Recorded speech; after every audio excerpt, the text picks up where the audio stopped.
Жастар неге белгілі бір өмірінің кезеңдерінде діншіл болып, тақуа болып жүреді, кейін сол нәрседен суып кетіп жатыр. Өмірдің ағымның ағысына қарай алданып жатыр. Бұл дұрыс сеніммен, дұрыс біліммен негізінің қаланбауында.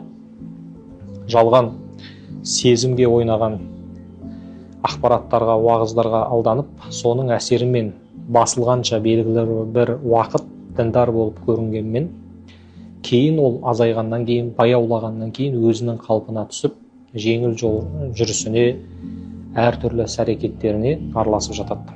Әлбетте сол үшін жастарға сезімдеріне ойнайтын негізгі бір жалған, негізсіз ақпараттармен емес, негізгі дұрыс сенімдерін, имандарын, имандылыққа тәрбиелейтін негізгі құндылықтарға сай бойларына отансүйгіштікті, білімді үйреткеніміз абзал. Өйткені жалған сезіммен әсерленген уағыз, ақпарат бұл алдамшы.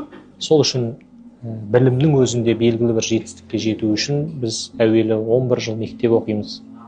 Оны ары қарай толықтыру үшін университет, ары қарай дамыту үшін тағы белгілі бір кезеңдер бар. Сол үшін дін саласында да толыққанды имандылыққа, білімге жету үшін белгілі бір кезеңдерден, медреселерден, оқу орындардан, ұстаздың алдында отырып, дұрыс ақпараттарды негізде алу қажет.